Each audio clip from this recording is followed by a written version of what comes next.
for the evening. He had on his favorite pair of jeans, and he's a relatively thin man. And we were going out, and I said, honey, you might want to check where your bulge is, because it's not in the front where it should be, but it's somewhere in the back. I mean, you might think that looks attractive, but I really don't. You might just want to see what's going on there. So he reached in and pulled out the underwear that he'd been wearing from the night before. Because you guys know you do that. You come home drunk and you pull off your pants, leaving underwear deposits. By the end of the week, they've got like 25 bulges all through there. It's a Tom Jones thing. Meantime, we do things for you guys, especially in the beginning of a relationship, right, ladies, to rope you guys in. Things that we'll never, ever do again, like cook.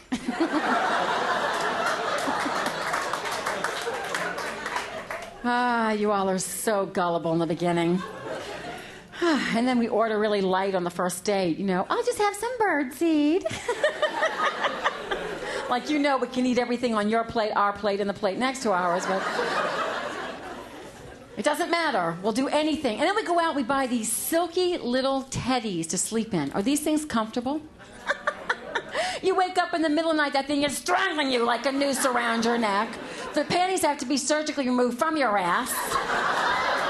You're walking around with this little duty walk, but he thinks you're all turned on. But we do it for you guys. Because you love silky stockings, pantyhose. They love that, you know? Sheer ones, they love that. Do they ever fit? I get those pantyhose all the way up around my neck, and still that cotton crotch is swinging somewhere between my knees. That is the ickiest feeling. You guys will never know that. That's how grandmas get that little grandma walk. I could store walnuts in there. But in the beginning, we just want to rope you into that relationship. We'll go out and we'll buy one of those Wonder Bras. You know those bras that just push everything up, so you're basically smothering on your own tits? To please you, man. To please all of you. To please you. You have the same haircut as him. As a matter of fact, you know what my boyfriend... I don't know if you're this bad, but this is what he asked me to do. Do you know what he asked me to do? He asked me to have a menage a trois. Because you guys know this is your big fantasy, isn't it? Admit it, come on. Okay. 2 women and 1 guy. How many guys here is that their fantasy? By applause, come on. She's holding on to him. She's like, no, this is not his fantasy.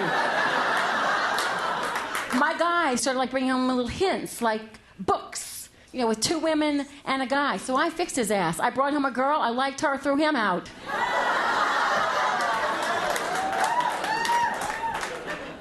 You don't even care if they're real, I bet. Men don't care. Pamela Lee, real or fake? Fake. Anna Nicole Smith. Fake.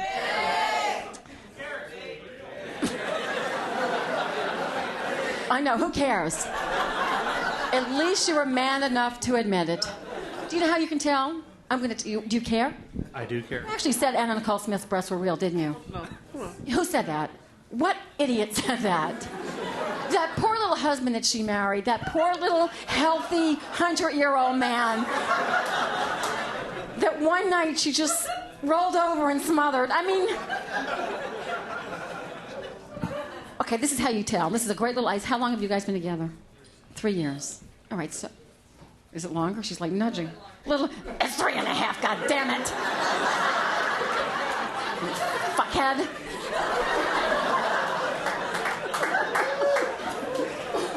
How long exactly? About 3.5. Listen, he was close. Some don't even know they're married, okay? This is how you can tell. Great little icebreaker on a first date if you want to know if your date has real breasts. You just tell them to lay down on the ground. And if their breasts fall underneath their armpits and they're squishing them and making little pancakes, they're real. If they're sitting up like little puppies begging for treats, they're fake. But I know you guys don't care. And really, ladies, what are breasts? What are they? Fat. That's it. See, only the women will answer that because guys are like, I like that fat. Well, let's think about this. If you had a lump of fat on each shoulder, it would not be very attractive. But if you put a perky little nipple on each one, you're getting massages all day long. You're staying home and playing with yourself. flying back from New York, and this woman was so excited about her new cosmetic surgery. She's just talking to me. I just want to sleep. She's going, I just had my breasts enlarged. I don't care if they leak. I love them. We got it to 35,000 feet. They blew up. She took off like a helium balloon. Because everyone's very superficial here in LA. Well, maybe not in Pasadena, but in LA, that's all they care about. Like, everyone moves to Los Angeles to become discovered. You can be discovered at a red light. I'm driving behind this chick, and she pulls up to a red light. She's in a red Corvette. Guy pulls up alongside of her in a black Porsche. I'm watching this scene. It looks like an MTV video. Lips are being licked. Hair is flying in the wind, and that was the guy. And then what amazes me is that everyone has these personalized license plates, and you feel obligated to figure them out while you're going, 100 miles per hour down the street, and you're trying to figure it out. I'm driving behind this guy, and he's like trying to impress women. His plate says Macho Peter. I saw him get out of the car. It should have said Nacho Eater.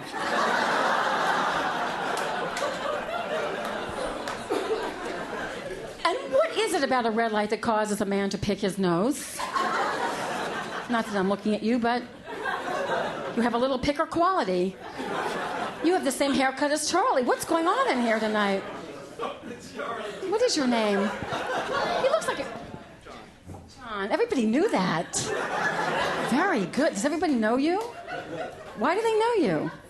What, do you? What does John do? Is he like the local garbage collector here? John, you're like a stud muffin. Yeah, you really do know him.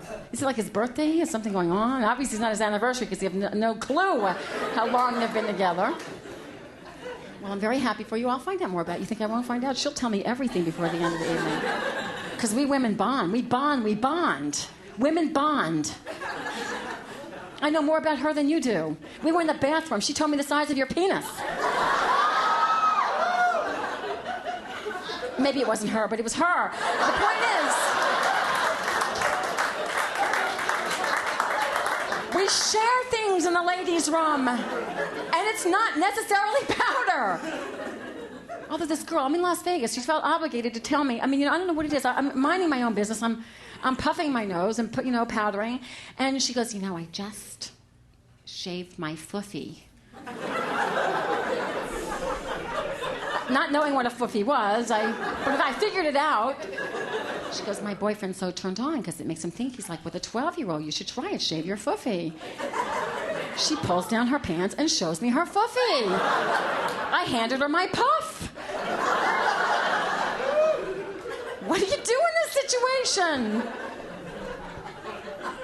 Just thought I would share because we were bonding, John. Alrighty, okay. So, everyone here is like in good shape. I can tell because you all are into working out and staying in shape. Like my girlfriend's always calling and nagging. I want to get back to my original weight. I said, what, 7 pounds, 9 ounces? Get it, babe.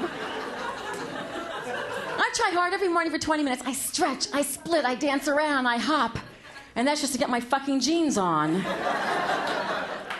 Actually, my jeans are kind of like some of the men that I've dated. They're tight and they give me pain and suffering. And they shrink in cold water. Ooh, that's an ugly sight. The only way I can motivate myself is to go to the gym and stand behind the hottest looking chick there. The one who doesn't need to be there. She's just there to piss the rest of us off and catch a husband. She doesn't sweat. She's wearing her tiara, She's looking perfect. And I kind of meditate as I exercise. I hate this girl in front of me. I wish she'd fall and break her knee. Perfect breast and perfect butt. I know this chick's been lipo-sucked.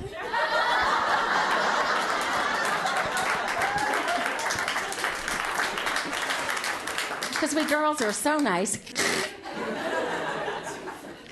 I bought a bicycle because I thought, well, this would be more fun than going to the gym. And then I started thinking, who invented the bicycle? They have it backwards. The guy's bike has the bar. The girl's bike doesn't. Who has more to lose here? Let's think about this, guys. You're riding along on your bike. You fall off the seat and you hit that bar. You're a Ken doll. Nothing. On the other hand, if you're a girl on a guy's bike, you're riding along, you fall off the seat, you hit the bar, you hit 5 little bumps in a row.